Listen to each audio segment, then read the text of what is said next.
Урок 1. Устойчивый модный бизнес. Привет, Анна. Я подумываю о том, чтобы начать бизнес. Я увлечен устойчивой модой. А как же ты? Привет, Джон. Устойчивая мода, захватывающая индустрия. Меня это тоже всегда интересовало.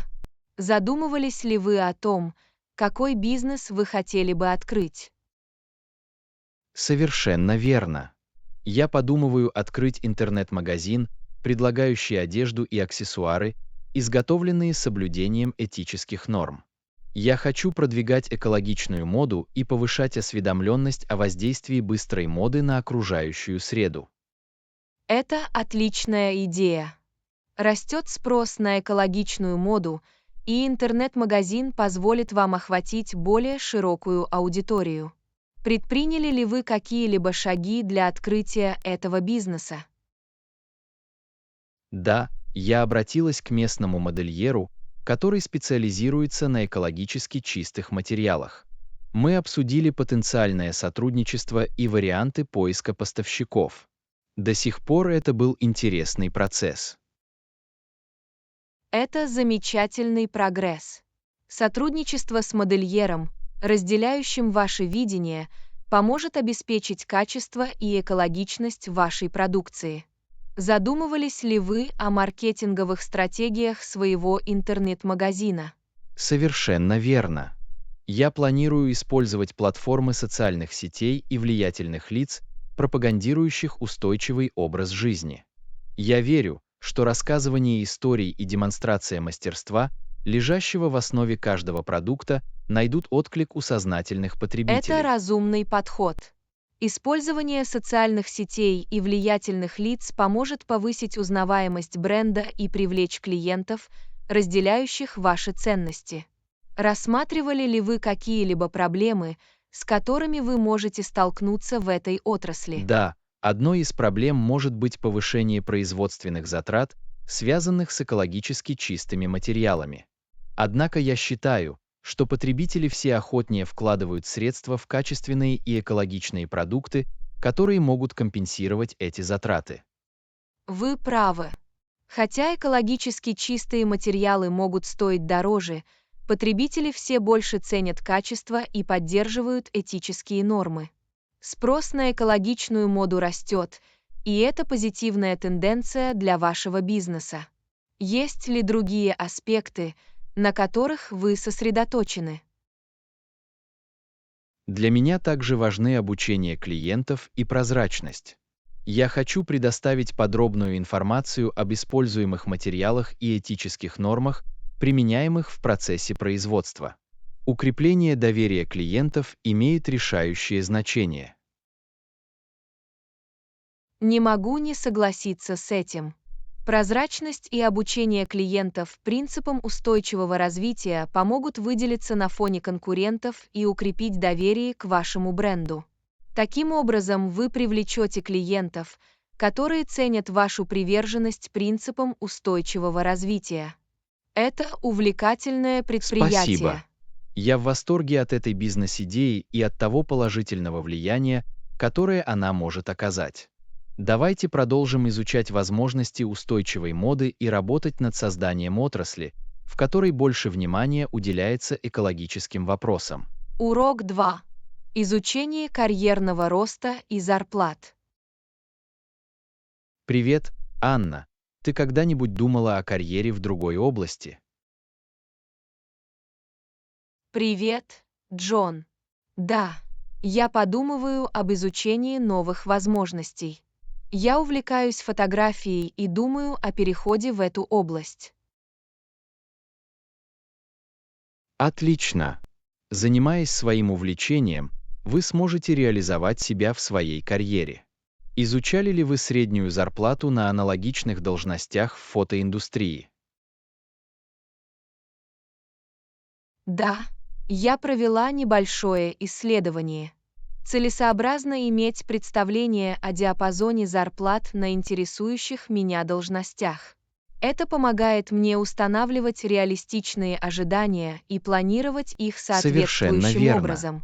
Знание среднего диапазона заработной платы поможет вам лучше понять, чего ожидать, и обеспечит справедливое вознаграждение за свои навыки и опыт. Есть ли какой-то конкретный ресурс, который вы используете для своих исследований? Я использую онлайн-порталы вакансий и отраслевые веб-сайты для сбора информации о заработной плате. Они дают представление о текущих рыночных тенденциях и помогают мне оценить потенциальный заработок в фотоиндустрии. Это разумный подход. Онлайн-порталы вакансий и отраслевые веб-сайты являются ценными источниками информации. Сталкивались ли вы с другими факторами, которые могут повлиять на уровень заработной платы в сфере фотографии? Да, я заметил, что такие факторы, как опыт, специализация и местоположение, могут влиять на разницу в заработной плате. Опытные фотографы или те, кто обладает специальными знаниями, могут получать более высокую зарплату, а в некоторых городах или регионах лучшие Это возможности важный для момент. заработка. Опыт и специализация, безусловно, могут сыграть роль в переговорах о зарплате. Кроме того, важно учитывать стоимость жизни в разных местах, чтобы ваша зарплата соответствовала расходам в этой области. Вы нашли какие-нибудь советы по переговорам о зарплате? Да, навыки ведения переговоров очень важны при обсуждении заработной платы. Я поняла, что важно подчеркивать свою квалификацию, демонстрировать работодателю свою ценность и быть готовым к переговорам на основе проведенного исследования. Все дело в том, чтобы представить себе веские аргументы. Совершенно верно. Доверительные переговоры и изложение хорошо изученного аргумента могут повысить ваши шансы на получение достойной зарплаты. Этот навык стоит развивать. Есть ли что-то еще, что вы обнаружили во время карьерного роста? Одна вещь, которую я поняла, это важность налаживания связей и налаживания связей. Общение с профессионалами в этой области может дать ценную информацию и открыть двери для потенциальных возможностей. Это непрерывный процесс обучения. Нетворкинг действительно очень важен. Налаживание отношений и расширение профессиональной сети могут открыть перед вами неожиданные возможности и получить ценные советы. Здорово, что вы активно изучаете различные карьерные возможности. Удачи в ваших стремлениях к фотографии. Урок 3. Осведомленность об окружающей среде и отдых на свежем воздухе. Привет, Анна. Вы когда-нибудь посещали национальные парки или природные заповедники? Привет, Джон. Да, я люблю проводить время на природе. Я посетил несколько национальных парков и насладился прекрасными тропами и пейзажами. Вы бывали в каком-нибудь? Совершенно верно. Природные парки предлагают прекрасные возможности для отдыха на свежем воздухе. Я прогулялся по тропам в нескольких парках и по достоинству оценил захватывающие дух виды. Кстати, о парках. Знаете ли вы, насколько серьезна проблема глобального потепления? Да, это серьезная проблема. Глобальное потепление приводит к повышению температуры, таянию ледников и суровым погодным явлениям. Для нас важно принять меры по смягчению его последствий. Встречались ли вы с какими-либо инициативами, направленными на решение этой проблемы? Да, существуют различные инициативы, направленные на борьбу с изменением климата. Некоторые из них включают сокращение выбросов углекислого газа, развитие возобновляемых источников энергии и пропаганду устойчивых методов. Это требует коллективных усилий. Как вы думаете, отдых на свежем воздухе может способствовать повышению осведомленности об Совершенно окружающей верно. среде? Занятия на свежем воздухе дают возможность воочию познакомиться с природой.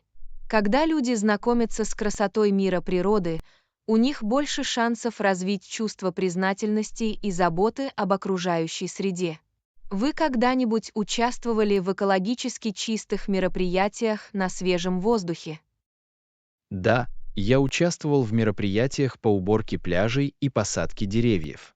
Это полезный способ внести свой вклад в охрану окружающей среды и повысить осведомленность о важности сохранения природных пространств. Есть ли в вашем районе национальные парки или природные заповедники? К счастью, недалеко есть несколько национальных парков и природных заповедников. Они предлагают пешеходные тропы, кемпинги и даже образовательные программы. Приятно, что эти ресурсы доступны любителям активного отдыха. Вы когда-нибудь разбивали лагерь в национальном парке? Да, однажды у меня была возможность разбить лагерь в национальном парке. Это был невероятный опыт провести ночь под звездами и проснуться в окружении природы. Кстати, о кемпинге. Знаете ли вы, есть ли в парке рядом с нами кемпинги? Да, в парке рядом с нами есть кемпинг. Здесь есть специальные кемпинги, туалеты, а иногда даже место для пикников. Это отличный вариант для тех, кто хочет на несколько дней погрузиться в природу. Вы когда-нибудь пробовали отдыхать в кемпинге? Да, я был в кемпинге несколько раз. Это отличный способ отключиться от суеты и оценить простоту жизни на свежем воздухе. Я настоятельно рекомендую попробовать, если вы еще этого не сделали. Урок 4. Проблемы изменения климата. Привет, Анна. Вы когда-нибудь задумывались о серьезности проблемы глобального потепления? Привет, Джон.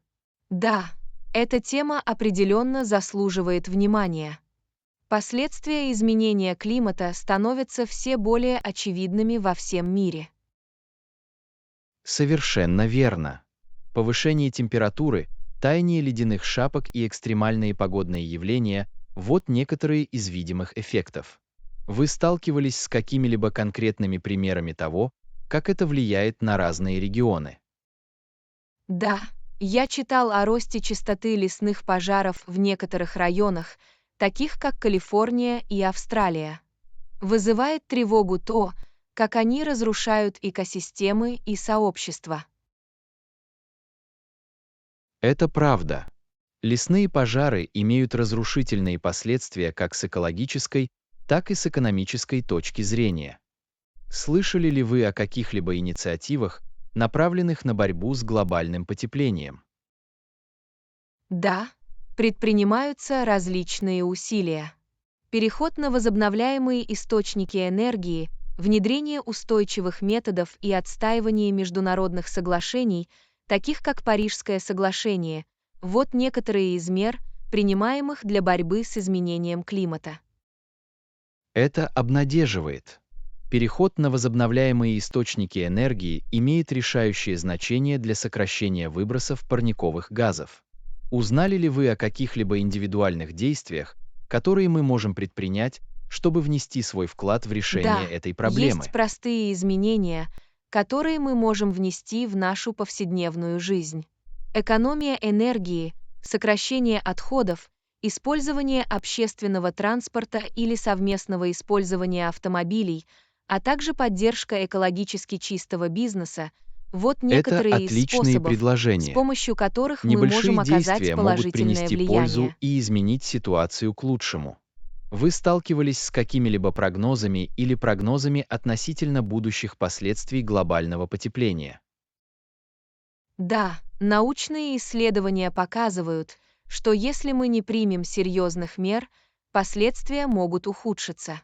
Среди возможных результатов – повышение уровня моря, перемещение сообществ и разрушение экосистем.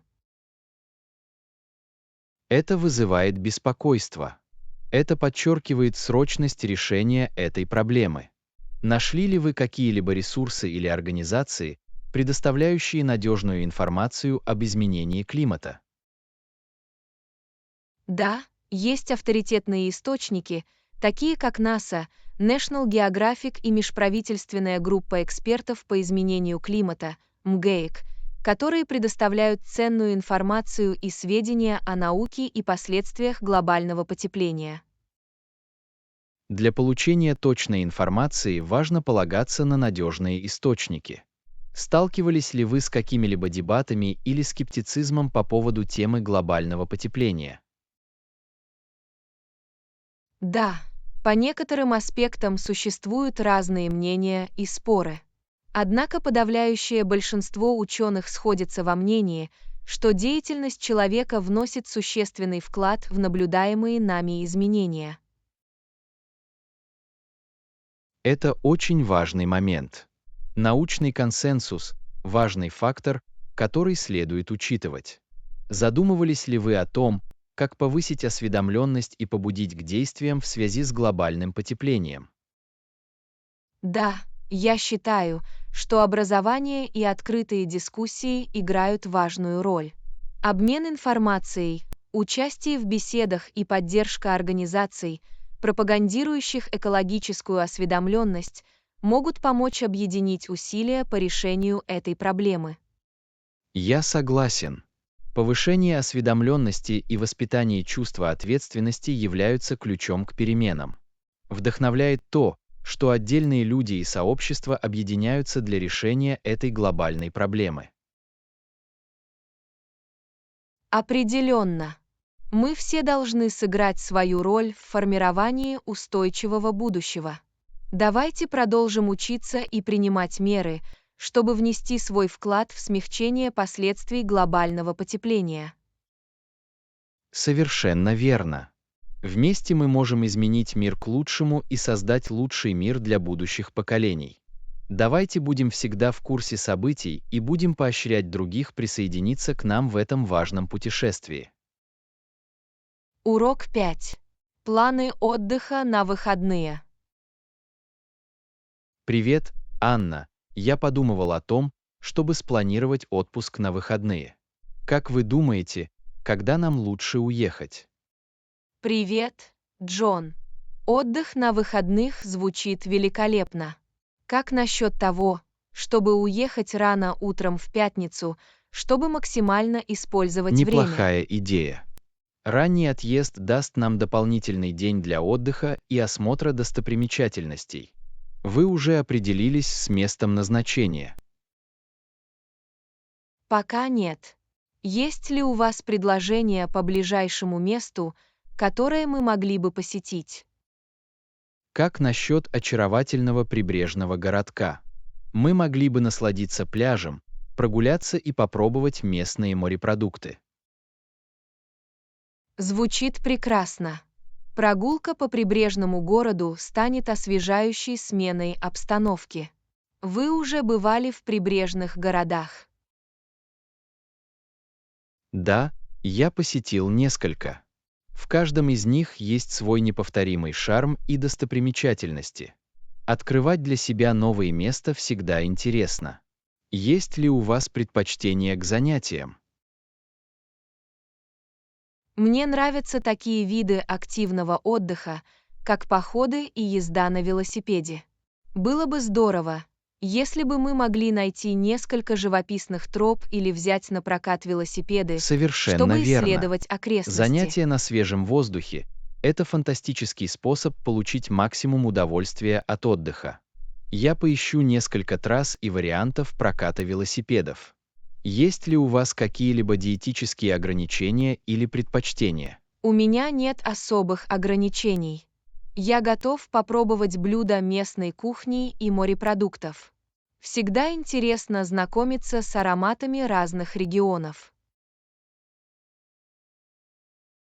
Приятно это знать. Местная кухня, безусловно, является частью общего впечатления. Я обязательно найду несколько очень рекомендуемых ресторанов в этом районе. Должны ли мы бронировать жилье заранее? Да, всегда лучше бронировать заранее, особенно в выходные дни, когда места могут быть многолюдными. Было бы идеально иметь уютное место для отдыха рядом с пляжем. Я согласен. Пляжное жилье идеально подошло бы для нашего отдыха. Я начну искать доступные варианты и проверю наличие специальных предложений. Есть ли у вас какие-либо предпочтения в отношении типа жилья? Я гибкая. Это может быть уютный пляжный коттедж, бутик-отель или даже отель типа «постель и завтрак». Если бы здесь было удобно и рядом с пляжем, было бы здорово. Хорошо. Я учту это при поиске жилья. Давайте позаботимся о том, чтобы у нас все было готово для отдыха на выходных, и приготовимся провести время в расслабляющем и незабываемом месте. Совершенно верно. Я с нетерпением жду нашего отдыха на выходных. Это будет прекрасная возможность расслабиться и создать новые воспоминания. Давайте воспользуемся этим по максимуму. Определенно. Это будет потрясающее приключение. Скоро я доработаю планы и поделюсь с вами подробностями. Приготовьтесь к незабываемому отдыху на выходных. Урок 6. Прогноз погоды. Привет, Анна. Похоже, сегодня ожидается дождь. Надеюсь, будет не слишком тяжело. Привет, Джон. Да, я тоже видел прогноз погоды. Всегда приятно быть готовым к неожиданным дождям. Обычно я ношу с собой зонт или дождевик. Это умная идея. На самом деле я сегодня забыл взять с собой плащ. Есть ли у вас какие-либо предложения о том, что я могу сделать, чтобы остаться сухим? Не беспокойтесь. Вы можете попробовать найти ближайший магазин или магазин, где продаются зонтики. Обычно их можно приобрести в магазинах товаров повседневного спроса или даже у некоторых уличных торговцев. Это хорошие предложения. Я буду искать место, где можно купить зонт. Он определенно пригодится во время дождя. В качестве альтернативы, если вы находитесь рядом со зданием или кафе, вы можете укрыться там до тех пор, пока дождь не утихнет. Это временное решение – оставаться сухими. Укрыться в соседнем здании кажется хорошим запасным планом. Я учту это, если не смогу найти зонт. Спасибо за предложение. Добро пожаловать! Другой вариант – поделиться с кем-нибудь зонтом, если вы случайно увидите дружелюбного незнакомца, движущегося в том же направлении. Совместное использование зонтика – отличная идея. Это не только помогает нам чувствовать себя сухими, но и создает возможность для дружеского общения. Я не буду закрывать глаза на такую возможность. Определенно. Это небольшой жест, который может привести к интересным разговорам и связям. Кроме того, всегда приятно помогать нуждающимся. Я полностью согласен. Случайные добрые поступки могут украсить чей-то день, особенно во время неожиданных дождей. Это беспроигрышная ситуация. Абсолютно. А если вы попадете под дождь без зонта, не забудьте найти убежище и защитить свои электронные устройства и важные документы от намокания. Защита моих вещей очень важна. Я позабочусь о том, чтобы они были в целости и сохранности. Это хорошее напоминание о необходимости соблюдать меры предосторожности в дождливую погоду. Всегда лучше перестраховаться, чем потом сожалеть. Дождливые дни могут быть непредсказуемыми, но если немного подготовиться, мы сможем легко их пережить. Спасибо за полезные советы. В будущем я буду внимательнее относиться к погоде и постараюсь лучше подготовиться. Дождь больше не застанет меня врасплох. Добро пожаловать! Все дело в том, чтобы подготовиться и адаптироваться. Надеюсь, дождь не сильно испортит ваш день. Оставайтесь сухими и берегите себя. Спасибо. Я соглашусь с дождем и воспользуюсь днем по максимуму. Кроме того, оставайтесь сухими и желаю вам прекрасного дня. Урок 7. Приключенческая экскурсия. Привет, Анна. Я подумываю о том, чтобы поехать на выходные. Как насчет прогулок по долине? Привет, Джон. Звучит интригующе. Я готова к приключениям. Как долго нам следует планировать эту поездку? Что ж, учитывая расстояние и занятия, которыми мы хотим заняться, я думаю, что трехдневные выходные были бы идеальными. Как вы думаете? Я согласен. 3 дня должны дать нам достаточно времени, чтобы исследовать окрестности и наслаждаться ими. О какой долине вы думаете? Я много слышала о долине Йосемити. Она предлагает потрясающую природную красоту и различные пешеходные тропы. Вы там уже бывали? Нет, у меня еще не было возможности посетить Йосемитскую долину. Похоже, это фантастическое место. Насколько сложна тропа, которую вы задумали? Трасса, которую я имею в виду, умеренно сложна. Это непростая задача, но не слишком сложная. Это идеальное место для тех, кто любит приключения и живописные виды. Звучит в самый раз. Я хочу немного бросить вызов, но я также хочу оценить красоту окрестностей. Есть ли конкретные достопримечательности или достопримечательности, на которые нам стоит обратить внимание? Определенно. Долина Йосемити известна своими культовыми достопримечательностями, такими как Эль-Капитан и Хаф-Доум.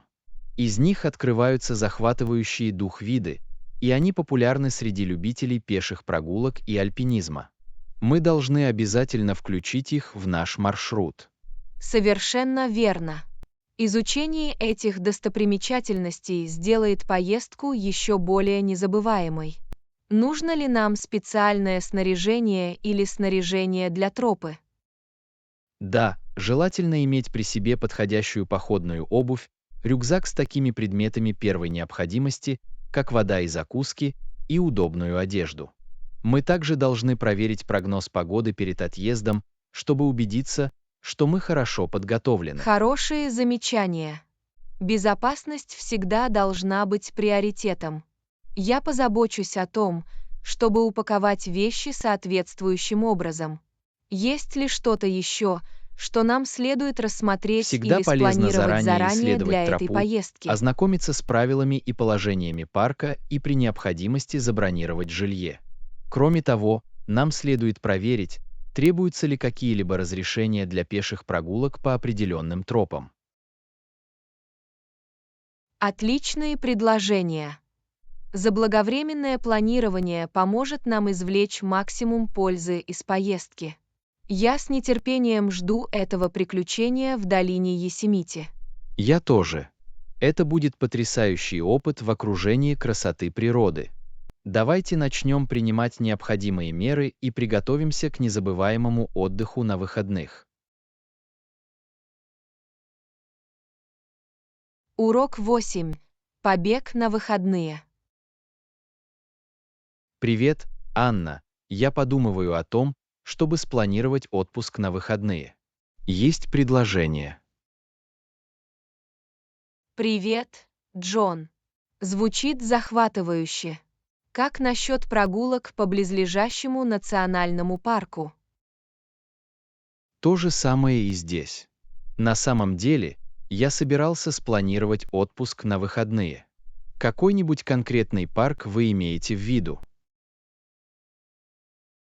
Как насчет посещения Йосемитского национального парка? Он известен своими потрясающими пейзажами и пешеходными тропами. Звучит отлично. Как долго нам следует планировать эту поездку? 2 дня. 2 дней должно хватить, чтобы хорошо познакомиться с парком. Мы можем уехать рано в субботу и вернуться в воскресенье вечером. Отлично. Я проверю наличие жилья и забронирую место для проживания. Сможете ли вы составить маршрут? Абсолютно. Я исследую достопримечательности, популярные маршруты и любые специальные мероприятия, которые произойдут в это время. Это было бы здорово. Кроме того, насколько сложна тропа в Йосемите. Я хочу немного испытать себя, но не слишком экстремально. Трассы в Йосемите различаются по сложности, но есть варианты для пеших прогулок любого уровня. Мы можем выбрать умеренную тропу с прекрасными видами, но при этом не слишком сложную. Звучит отлично. Мне нравится хороший поход с захватывающими дух видами. Давайте обязательно возьмем с собой закуски и воду для тропы. Определенно. Во время похода важно оставаться увлажненными и заряженными энергией. Я добавлю это в наш контрольный список. Отлично. Я с нетерпением жду этого отдыха. Это будет прекрасный отдых от повседневной рутины. Не могу не согласиться с этим. У природы есть способ омолодить нас. Это будет освежающий опыт. Абсолютно. Мне не терпится погрузиться в красоту парка и приятно провести время на природе. Это будет незабываемый уикенд. Я также соберу информацию о близлежащих ресторанах или местах для пикников.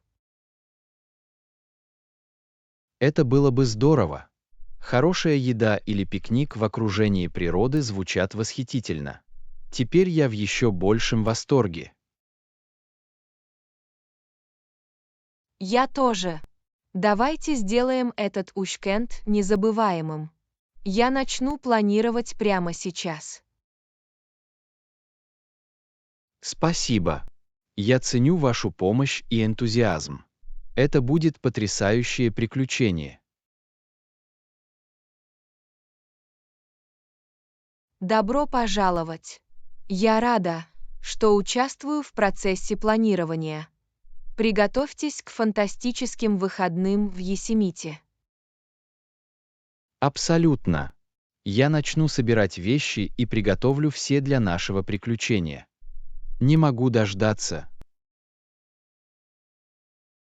Еще несколько дней, и мы отправимся исследовать чудеса Йосемите. Это будет невероятно. Я полностью согласен. Ожидания растут. Я отсчитываю дни.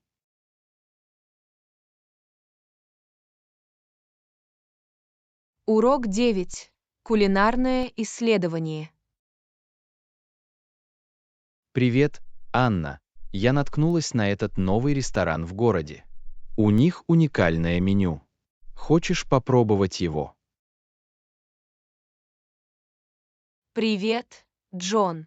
Звучит потрясающе. Я всегда готов попробовать новые места. Какую кухню здесь подают? Это фьюжн-ресторан, в котором сочетаются вкусы разных культур. Здесь подают блюда азиатской, средиземноморской и латиноамериканской кухни. Звучит интригующе. Мне нравится изучать разные вкусы. Есть ли какое-то конкретное блюдо, которое вы хотите попробовать? Да, у них есть фирменное блюдо под названием «пряное манговое танго». Это сочетание сладких и пряных вкусов. Звучит очень вкусно. Звучит заманчиво. Я определенно добавлю это в наш список. Мы обязательно сэкономим для этого места. Абсолютно. А еще у них есть широкий выбор вегетарианских и веганских блюд. Здесь учтены различные диетические предпочтения. Приятно это слышать. Всегда приятно иметь варианты для всех. Я ценю инклюзивные рестораны. Не могу не согласиться с этим. Важно иметь множество вариантов, отвечающих разным вкусам и стилям жизни. Определенно. Итак, когда же нам следует планировать это кулинарное приключение? Как насчет этих выходных? Этот уикенд мне подходит. Я забронирую столик на субботний вечер. В какое время вам будет удобно? Субботний вечер звучит идеально. Давайте подойдем к 7 часам вечера, чтобы насладиться неторопливым ужином. Похоже на план. Я позвоню и забронирую столик в 19 часов в субботу. Я с нетерпением жду этого события. Я тоже. Это будет восхитительный вечер, наполненный новыми вкусами и кулинарными впечатлениями. Не могу дождаться. Всегда интересно открывать для себя скрытые сокровища в нашем городе. Я рада, что мы вместе отправляемся в это кулинарное путешествие. Абсолютно.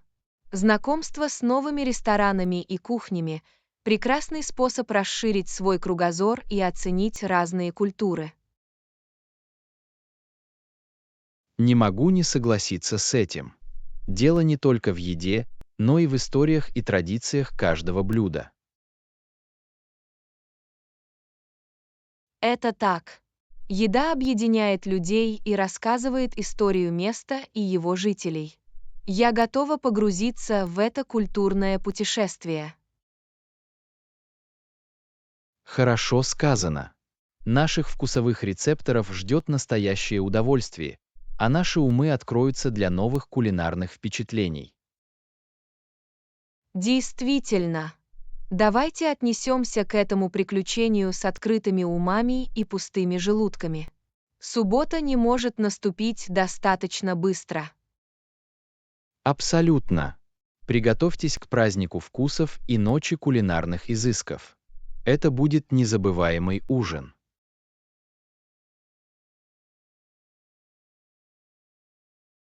При одной мысли об этом у меня уже течет слюна. Спасибо, что предложили это. Я благодарна за нашу общую любовь к еде и исследованиям. Добро пожаловать. Я рад, что вы так же взволнованы, как и я. Давайте приготовимся к вечеру гастрономических чудес. Урок 10. Динамичный Лондон. Привет, Анна. Я думала о нашем следующем путешествии. Как насчет Лондона? Здесь фантастическое сочетание достопримечательностей. Привет, Джон. Лондон звучит как отличная идея. Мне всегда хотелось познакомиться с богатой историей и яркой культурой города. Абсолютно. Мы можем посетить такие знаковые достопримечательности, как Лондонский Тауэр, Букингемский дворец и Британский музей. Звучит фантастически. Мне особенно интересно посетить Британский музей. Здесь хранится замечательная коллекция артефактов. Обязательно посетите Британский музей. Мы увидим древнеегипетские мумии, греческие скульптуры и другие сокровища. Мне не терпится погрузиться в историю и увидеть эти замечательные артефакты вблизи. Это будет незабываемый опыт. Так и будет. И давайте не будем забывать о разнообразной кулинарной сцене Лондона. Мы можем попробовать разные кухни. Отличная идея. Я слышал, что Лондон – это плавильный котел вкусов. Мы можем побаловать себя индийским карри, традиционной английской едой в пабах и многим другим. Абсолютно. И если говорить о еде, мы также должны попробовать знаменитую рыбу с жареным картофелем. Это классическое британское блюдо. Да. Обязательно попробуйте рыбу с жареным картофелем. Я уже могу себе представить, как в солнечный день наслаждаюсь ими на берегу Темзы. Звучит восхитительно. Мы можем неторопливо прогуляться вдоль реки и полюбоваться живописным видом на городской пейзаж Лондона. Это будет отличный способ оценить красоту города. Кроме того, мы можем исследовать такие оживленные районы, как Камден и Ноттинг-Хилл. Камден и Ноттинг-Хилл известны своей уникальной атмосферой и красочными улицами. Давайте обязательно их тщательно изучим. Определенно. Мы можем прогуляться по эклектичным рынкам, познакомиться с уличным искусством и, возможно, даже посмотреть живую музыку. Похоже на план. Лондон предлагает множество культурных впечатлений. Нам следует проверить, проходят ли во время нашего визита какие-либо театральные представления или мюзиклы. Абсолютно. Театральная сцена Лондона известна во всем мире. Мы можем посмотреть захватывающий спектакль в Вест-Энде и стать частью волшебства. Это будет незабываемый опыт. Я с нетерпением жду возможности погрузиться в яркую энергию Лондона. Я тоже. В городе есть что предложить. От истории и культуры до кулинарных шедевров и оживленных кварталов. В Лондоне действительно каждый найдет что-то для себя. Я рада, что мы вместе отправляемся в это приключение. Это будет потрясающе. Не могу не согласиться с этим. Наша поездка в Лондон станет путешествием открытий и открытий. Давайте воспользуемся этим по максимуму. Абсолютно. Давайте начнем планировать и приготовимся к невероятному времяпрепровождению в динамичном Лондоне. Это будет потрясающе. Урок 11. Отдых на свежем воздухе. Привет, Анна. Я собирался отправиться в поход. Вы знаете, есть ли кемпинги, доступные для бронирования? Привет, Джон. Кемпинг звучит как отличная идея. Я проверю их веб-сайт, чтобы узнать, какие кемпинги доступны и когда. Это было бы полезно. Я предпочитаю кемпинги с живописными видами и доступом к пешеходным тропам. Это добавляет впечатлений от игры в целом. Я полностью согласен. Изучение природы и походы – одни из лучших частей кемпинга. Это освежает и бодрит. Абсолютно. Это отличный способ отвлечься от повседневной рутины и воссоединиться с окружающей нас природной красотой. Не могу не согласиться с этим. Природа омолаживает наши души и дарит ощущение покоя и спокойствия. Это так. А кемпинг также дает нам возможность научиться ценным навыкам активного отдыха, таким как установка палатки и разведение костра. Это шанс улучшить наши навыки выживания и научиться адаптироваться к различным условиям. Кроме того, это может быть очень весело. Определенно. Сидеть у костра, делиться историями и жарить зефир – классическая традиция кемпинга. А, мне нравится идея поджаривать зефир и готовить закуски. Это вкусное лакомство, которое дополняет впечатление от кемпинга. Безусловно, так оно и есть. А пока мы находимся в кемпинге, мы также можем наблюдать за звездами ночью.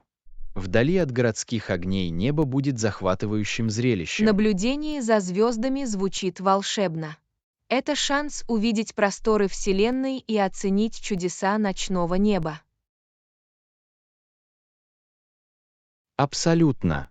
Мы даже можем взять с собой телескоп и попытаться определить созвездия. Это была бы отличная возможность узнать больше об астрономии. Я полностью за. Изучать звезды и созвездия увлекательно. Это все равно, что разгадывать тайны Вселенной. Не могу не согласиться с этим. И прежде чем отправиться в поход, мы должны составить контрольный список необходимого снаряжения и принадлежностей для кемпинга. Отличная идея. Мы не хотим забывать о таких важных вещах, как палатка, спальные мешки, кухонные принадлежности и средства от насекомых. Точно. Подготовка – ключ к успешному походу. Мы хотим, чтобы у нас было все необходимое для комфортного отдыха. Абсолютно. И всегда полезно помнить о принципах «не оставляй следов», чтобы сохранить красоту окружающей среды. Это важный момент. Мы всегда должны бережно относиться к природе и оставить кемпинг таким, каким мы его нашли, не причиняя вреда. Не могу не согласиться с этим. Давайте будем ответственными отдыхающими и оставим после себя только следы и прекрасные воспоминания о нашей прогулке на свежем воздухе. Хорошо сказано. Я в восторге от этого похода и приключений, которые ждут нас на свежем воздухе. Я тоже. Это будет незабываемый опыт, наполненный природой, спокойствием и новыми открытиями. Давайте воспользуемся этим в полной мере. Абсолютно. Давайте начнем планировать и приготовимся к удивительному приключению в кемпинге. Природа зовет, и мы готовы ответить. Урок 12. Продвижение по карьерной лестнице. Привет, Анна. Вы когда-нибудь думали о стажировке?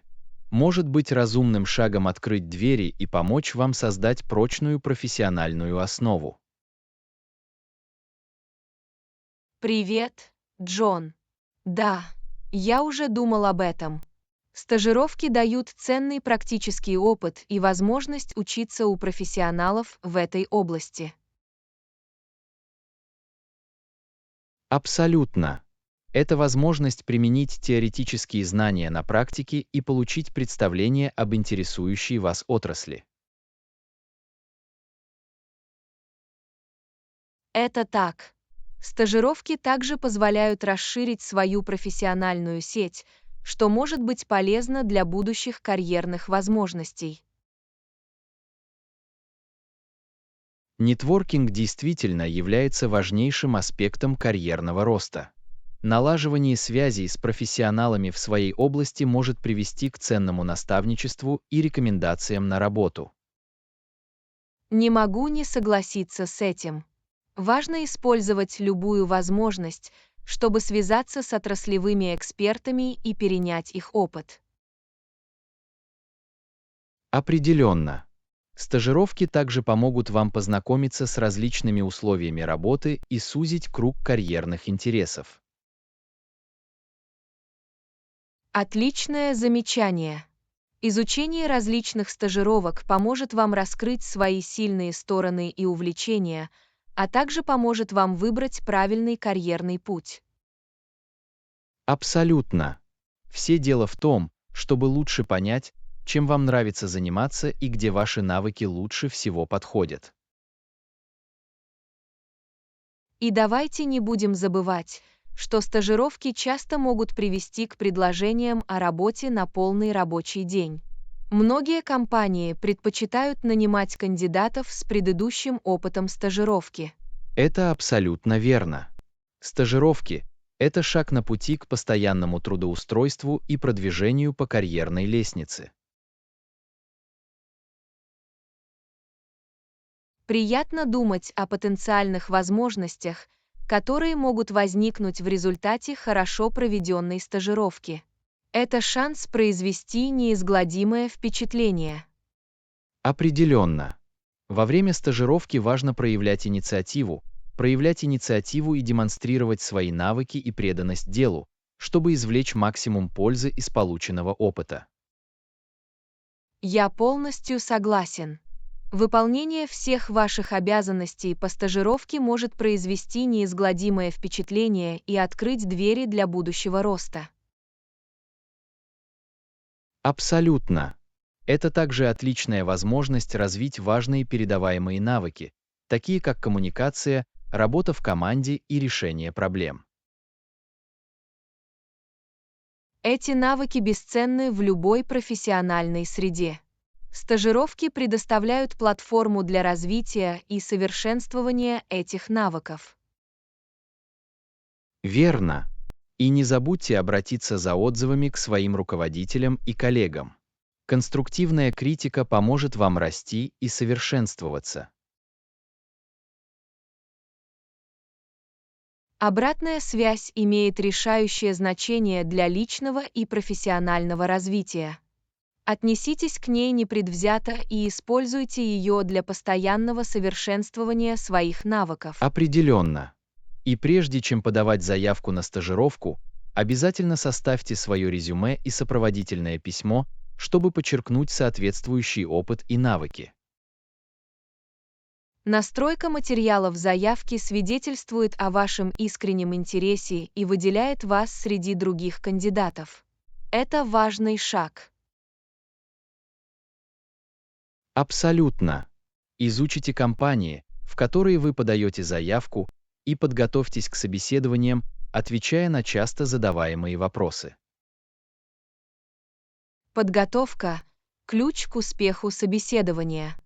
Практикуйтесь, изучайте и демонстрируйте свой энтузиазм по отношению к компании и должности, на которую вы претендуете. Хорошо сказано. Стажировки действительно могут изменить правила игры, дать ценный опыт и заложить основу для успешной карьеры. Не могу не согласиться с этим. Это возможность учиться, расти и прокладывать путь к полноценному профессиональному путешествию. Давайте воспользуемся ею. Абсолютно. Давайте начнем изучать возможности стажировки, оттачивать свои навыки и делать шаги к светлому и процветающему будущему. Урок 13. Внимательные путешественники. Привет, Анна. Я только что кое-что поняла. Когда мы путешествуем, важно быть внимательным к другим. Давайте позаботимся о том, чтобы наши сумки не загораживали дорогу. Привет, Джон. Ты абсолютно прав. Быть внимательным путешественником значит быть внимательным к окружающей среде и не причинять неудобств другим. Точно. Мы должны бережно относиться к своему личному пространству и следить за тем, чтобы наши вещи не загораживали пешеходные дорожки и не создавали опасности. Не могу не согласиться с этим. Это простой жест, который может существенно повлиять на создание позитивных впечатлений от путешествия для всех. Абсолютно. И хотя мы говорим о внимательности, мы также должны уважать местные обычаи и традиции при посещении новых мест. Отличное замечание. Важно ознакомиться с местной культурой и соблюдать любые культурные нормы или обычаи. Таким образом, мы проявляем уважение к местному сообществу и способствуем позитивному взаимодействию с людьми, которых встречаем во время наших путешествий. Абсолютно. Учет культурных особенностей позволяет нам изучать и ценить разные точки зрения и образы жизни. И давайте не будем забывать об окружающей среде. Мы должны стремиться к тому, чтобы путешественники заботились об окружающей среде и минимизировали наше воздействие на природу. Я полностью согласен. Простые действия, такие как использование многоразовых бутылок для воды, отказ от одноразового пластика и правильная утилизация отходов, могут иметь существенное значение. Забота о нашем экологическом воздействии помогает сохранить красоту посещаемых нами мест для будущих поколений. Определенно. Речь идет о том, чтобы оставить позитивное наследие благодаря ответственному путешествию и заботе об окружающей среде. И как путешественники, мы также должны уделять приоритетное внимание благополучию и безопасности себя и других. Важно быть в курсе местных законов и нормативных актов. Абсолютно. Очень важно ознакомиться с чрезвычайными процедурами, знать местные номера экстренных служб и принять необходимые меры предосторожности. Подготовьтесь к путешествию, чтобы ваше путешествие прошло гладко и приятно, а также к любым непредвиденным ситуациям. Верно. Все дело в том, чтобы проявлять инициативу и брать на себя ответственность за свою безопасность и безопасность окружающих. Внимательные, уважительные и заботящиеся об окружающей среде путешественники не только обогащают наш собственный опыт, но и способствуют формированию более позитивного мирового туристического сообщества. Не могу не согласиться с этим. Давайте продолжим быть внимательными путешественниками и вдохновлять других делать то же самое. Вместе мы можем изменить мир к лучшему. Абсолютно. Следуя этим принципам, мы можем создать волновой эффект позитивных изменений в мире путешествий. Давайте покажем пример. Хорошо сказано. Пришло время отправиться в новое приключение в качестве внимательных путешественников и исследовать мир с большей осознанностью и состраданием. Я не могу быть более взволнован. Впереди вдумчивое путешествие и невероятное путешествие. Урок 14. Преодоление трудностей. Привет, Анна. Похоже, мы столкнулись с некоторыми препятствиями.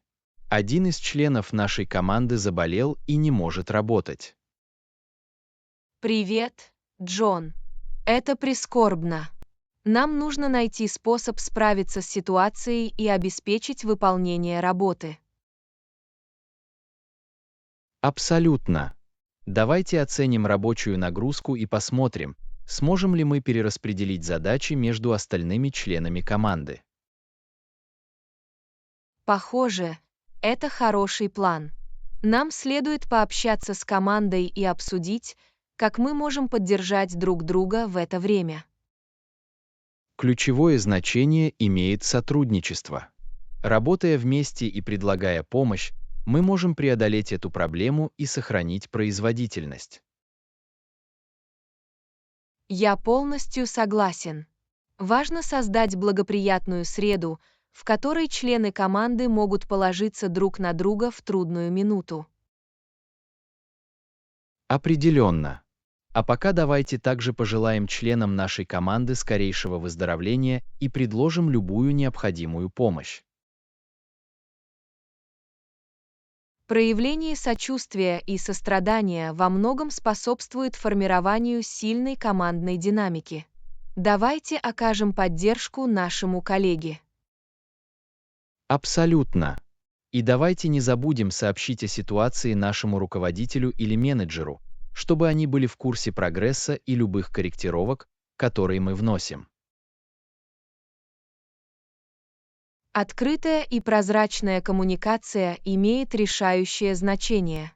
Информируя начальство, мы можем быть уверены, что оно в курсе стоящих перед нами проблем и мер, принимаемых нами для их решения. Верно. Важно проявлять инициативу и регулярно обновлять информацию, чтобы сохранить ощущение прозрачности и подотчетности. Согласовано. Тем самым мы можем продемонстрировать нашу приверженность преодолению препятствий и достижению результатов даже в сложных условиях. И давайте воспользуемся этим опытом как возможностью учиться и расти.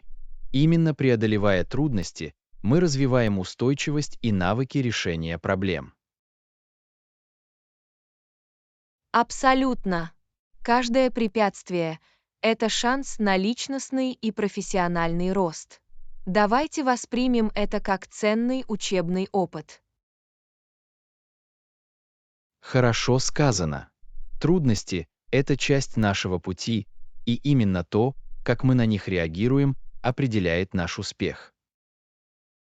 Не могу не согласиться с этим. Давайте преодолеем эти препятствия лицом к лицу, поддержим друг друга и станем сильнее на другой стороне. Вместе мы можем преодолеть все, что встретится на нашем пути. Давайте будем сосредоточены, адаптируемся и полны решимости достичь наших целей. Абсолютно. Благодаря нашим коллективным усилиям и решимости мы найдем решение и одержим победу. Давайте продолжим двигаться вперед. В этом и заключается дух. Давайте превратим эти вызовы в возможности и продемонстрируем свою стойкость. Это у нас есть. В самом деле, давайте преодолеем препятствия и докажем, что мы способны достичь величия, чтобы нам не мешало. Не могу не согласиться с этим. Давайте решим эти проблемы лицом к лицу и станем сильнее как команда. В этом наша непоколебимая решимость. Урок 15. Изучение туристических направлений. Привет, Анна. Я изучал разные туристические направления. Есть так много вариантов на выбор. Привет, Джон. Это захватывающе. Мне нравится исследовать новые места. Какие направления вы рассматриваете? Что ж, я изучаю как городские, так и природные условия. Я хочу ощутить динамичность городов, а также спокойствие природы. Похоже, это отличный план. Всегда приятно иметь баланс между энергией городской жизни и спокойствием природных пейзажей. Абсолютно. Я также рассматриваю культурные аспекты каждого направления. Я хочу погрузиться в местные традиции и узнать о разных обычаях. Это прекрасная идея. Погрузившись в местную культуру, вы получите более аутентичные и насыщенные впечатления от путешествия. Определенно. И когда дело доходит до вариантов размещения, я открыт для разных вариантов. Отели, хостелы и даже уникальные отели, такие как экономики или гостевые дома. Приятно иметь разнообразное жилье. Каждый вариант предлагает разные впечатления и отвечает различным предпочтениям и бюджетам. Точно. Гибкость – это ключ к успеху. Рассматривая различные типы жилья, мы можем найти тот, который наилучшим образом соответствует нашим потребностям и улучшает общее впечатление от путешествий. Абсолютно. И давайте не будем забывать о важности планирования на будущее. Изучение достопримечательностей местной кухни и вариантов транспорта поможет нам получить максимум удовольствия от поездки. Планирование очень важно. Это позволяет нам составить маршрут, охватывающий достопримечательности, которые стоит посетить, а также оставить место для спонтанных открытий. Я полностью согласен. Речь идет о том, чтобы найти баланс между структурой и гибкостью, чтобы мы могли максимально использовать свое время и при этом наслаждаться неожиданными моментами. А во время путешествия давайте также составим маршрут, включающий несколько необычных мест. Увлекательно открывать для себя скрытые сокровища, которые не так известны. Мне нравится эта идея. Посещение менее известных мест позволяет нам избежать толпы и ощутить более аутентичную сторону места назначения. Абсолютно. Речь идет о поиске тех скрытых сокровищ, которые в основном туризме часто упускают из виду. Они часто предлагают уникальные впечатления и потрясающую природную красоту. Не могу не согласиться с этим. Давайте сойдем с типичного туристического маршрута и откроем для себя скрытые чудеса, которые может предложить каждое направление. И по мере изучения давайте также будем помнить об устойчивых методах путешествий. Выбор экологически чистых видов транспорта и бережное отношение к местной окружающей среде. Это очень важный момент. Ответственно путешествуя, мы можем свести к минимуму воздействие на окружающую среду и внести свой вклад в сохранение природных ресурсов. Определенно. Речь идет о том, чтобы оставить положительный след и помнить о сообществах и экосистемах, с которыми мы сталкиваемся во время путешествий. Абсолютно. Давайте сделаем осознанный выбор, который поддержит местную экономику и будет способствовать устойчивому туризму. Вместе мы можем изменить мир к лучшему. Не могу не согласиться с этим. Давайте начнем наше путешествие с непредвзятостью, духом приключений и стремлением к ответственным и содержательным исследованиям. Хорошо сказано. Здесь вы сможете открывать для себя новые места, знакомиться с разными культурами и создавать воспоминания на всю жизнь. Ура нашим предстоящим путешествиям! Ура! Пусть путешествие начнется. Пусть оно будет наполнено невероятными впечатлениями, личностным ростом и незабываемыми моментами. Урок 16. Стратегии карьерного роста.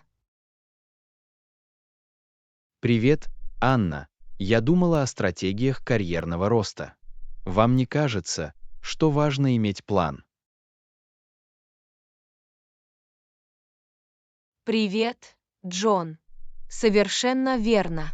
Продуманный карьерный план поможет нам сориентироваться в профессиональном пути и достичь поставленных целей.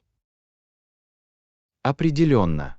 Одна из стратегий, которая приходит на ум, это непрерывное обучение и профессиональное развитие. Быть в курсе отраслевых тенденций и приобретать новые навыки могут открыть двери для новых возможностей. Отличное замечание. Инвестирование в собственный рост и развитие свидетельствует о нашем стремлении к самосовершенствованию и может повысить нашу ценность в глазах работодателей. Абсолютно. Также важно создать сильную профессиональную сеть. Общение с коллегами, посещение отраслевых мероприятий и использование онлайн-платформ могут помочь нам расширить круг общения и создать новые возможности. Нетворкинг действительно очень важен. Налаживание отношений с единомышленниками может привести к сотрудничеству, наставничеству и даже рекомендациям на работу. Определенно. Другая стратегия заключается в постановке четких целей и регулярной оценке достигнутого прогресса. Определив, чего мы хотим достичь, мы можем сосредоточиться и предпринять шаги для достижения желаемых результатов. Постановка целей дает нам направление и мотивацию. Это помогает нам не сбиваться с пути и оценивать свой успех на этом пути. Абсолютно. И давайте не будем забывать о важности эффективных коммуникативных навыков. Способность формулировать свои идеи, сотрудничать с другими и уверенно заявлять о себе может существенно повлиять на наш карьерный рост. Коммуникативные навыки необходимы во всех аспектах нашей профессиональной жизни. Они позволяют нам строить отношения, оказывать влияние на других и эффективно передавать свои мысли и идеи. Определенно. Также важно искать обратную связь и быть открытым к конструктивной критике. Постоянно совершенствуясь и адаптируясь на основе отзывов, мы можем совершенствовать свои навыки и повышать производительность. Отзывы ценны для роста. Получение отзывов свидетельствует о нашей готовности учиться и расти, а также помогает нам определить области, нуждающиеся в улучшении. Абсолютно. Наконец, я считаю, что важно сохранять позитивный настрой и применять активный подход. Проактивность позволяет нам использовать возможности, проявлять инициативу и демонстрировать свой лидерский потенциал. Позитивное мышление и активный настрой могут существенно повлиять на нашу карьерную траекторию.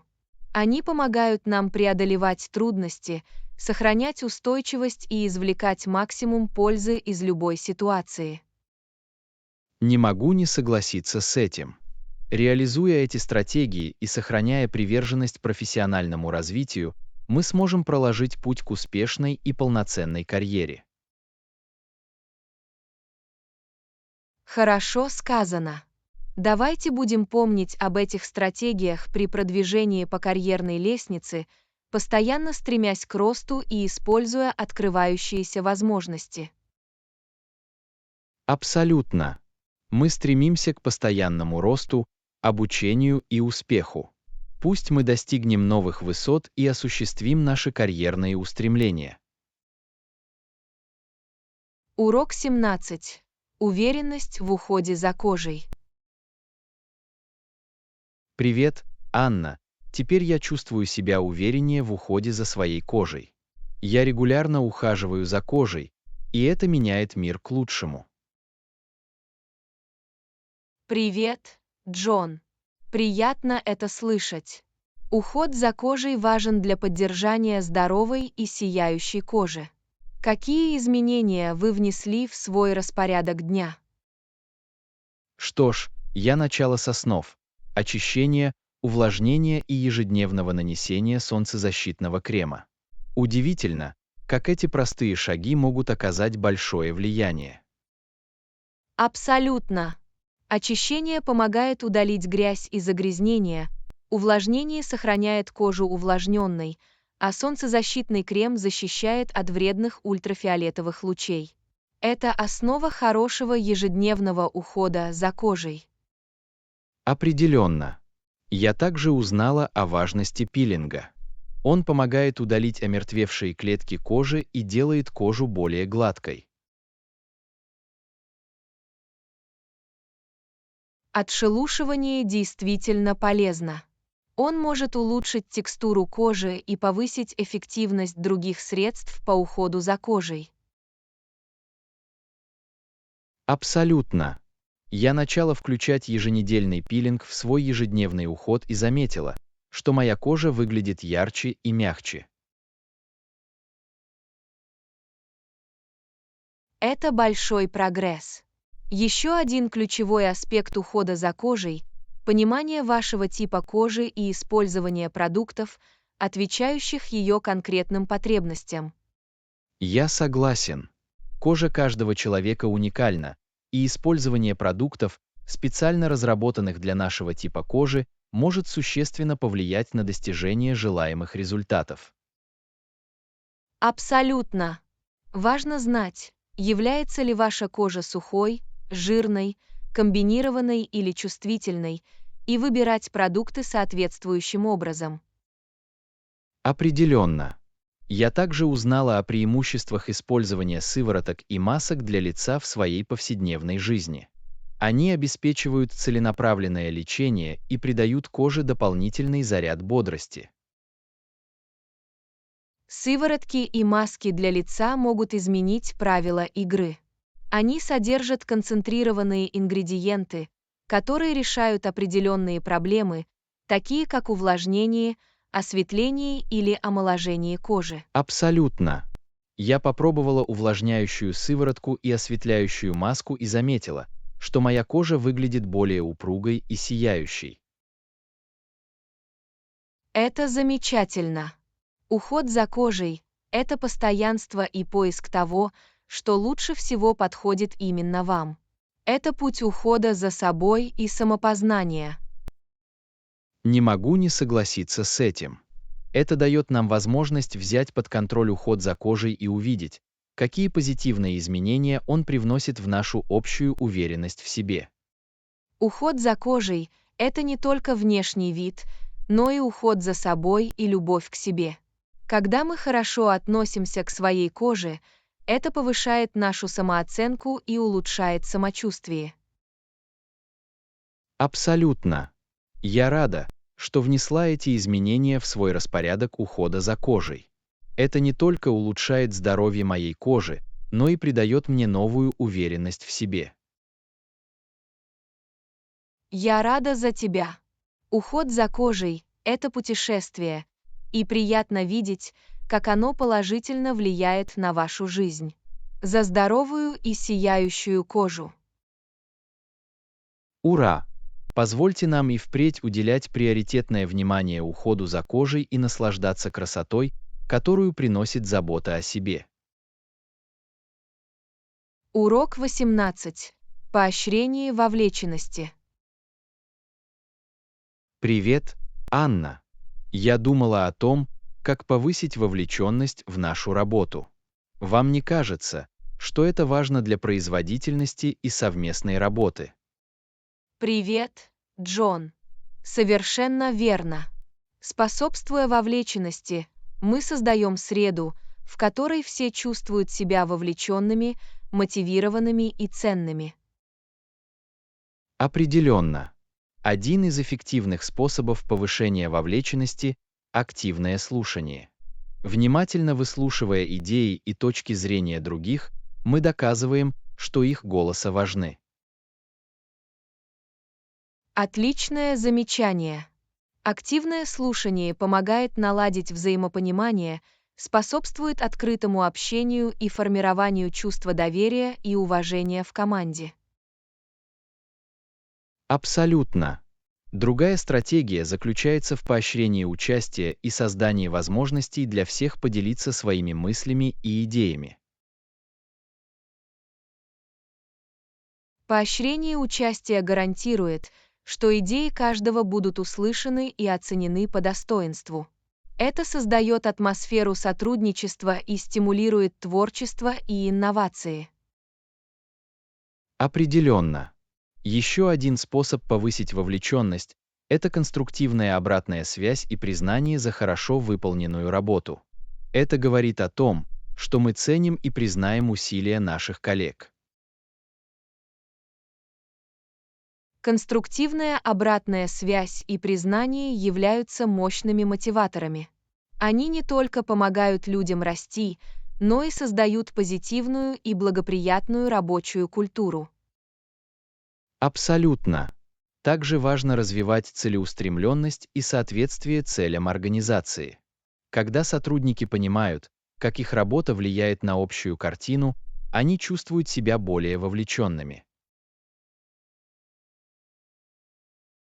Четкое чувство цели дает сотрудникам чувство смысла и направления. Это подпитывает их энтузиазм и преданность своей работе. Определенно. Другая стратегия заключается в обеспечении здорового баланса между работой и личной жизнью. Поощрение сотрудников уделять больше внимания уходу за собой и личному времени может предотвратить эмоциональное выгорание и улучшить общее Поддержание самочувствие. здорового баланса между работой и личной жизнью имеет решающее значение для устойчивой вовлеченности и производительности. Это позволяет людям зарядиться энергией и работать с максимальной отдачей. Абсолютно. Также важно создать культуру сотрудничества и командной работы. Поощрение межфункционального сотрудничества и признание коллективных достижений способствуют вовлеченности и формированию чувства принадлежности. Сотрудничество объединяет разные точки зрения и способствует обмену знаниями и навыками. Оно укрепляет отношения и создает благоприятную рабочую среду. Определенно. Еще один способ повысить вовлеченность – предоставить возможности для роста и развития. Инвестирование в профессиональный рост сотрудников показывает, что мы ценим их потенциал и стремимся к их успеху. Возможности непрерывного обучения и роста не только повышают квалификацию, но и поддерживают мотивацию и вовлеченность сотрудников. Это показывает, что есть пути к продвижению по службе и личностному развитию. Абсолютно. Наконец, подача примера играет решающую роль в поощрении вовлеченности. Когда лидеры демонстрируют высокий уровень вовлеченности и энтузиазма, это вдохновляет других делать то же самое. Лидерство на собственном примере задает тон всей команде. Когда руководители активно участвуют, слушают и проявляют искренний интерес, это создает эффект вовлеченности всей организации. Не могу не согласиться с этим. Реализуя эти стратегии и развивая культуру вовлеченности, мы можем создать процветающую рабочую среду, в которой каждый будет чувствовать, что его ценят и мотивируют. Хорошо сказано. Давайте продолжим поощрять вовлеченность и создавать атмосферу, в которой люди могут процветать, сотрудничать и добиваться лучших результатов. Абсолютно. Мы создаем культуру взаимодействия и раскрываем весь потенциал наших команд. Пусть мы создадим прочные связи и добьемся замечательных результатов. Урок 19. Изучение нового города. Привет, Анна. Я искал место, которое стоит посетить в новом городе, в который я поеду. Я нашла интересную достопримечательность, но, похоже, она далека. У вас есть предложение, как туда добраться? Привет, Джон. Знакомство с новым городом всегда увлекательно. Если это немного далеко, вы можете взять такси. Обычно это удобный и эффективный способ передвижения. Отличная идея. Я посмотрю услуги такси в этом районе. Есть ли у вас какие-либо оценки того, сколько времени потребуется, чтобы добраться до достопримечательности? Это зависит от условий движения, но, по приблизительным оценкам, поездка на такси обычно занимает около 30 минут. Однако имейте в виду, что оно может варьироваться в зависимости от времени суток и других факторов. Понимаю. Я учту это при планировании маршрута. Хорошо иметь в виду приблизительные сроки. Спасибо за информацию.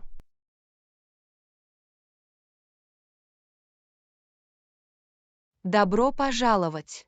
Другой вариант, который вы можете рассмотреть, общественный транспорт. Это может быть более экономичный способ добраться до места назначения, если вам удобно пользоваться местными автобусами или поездами.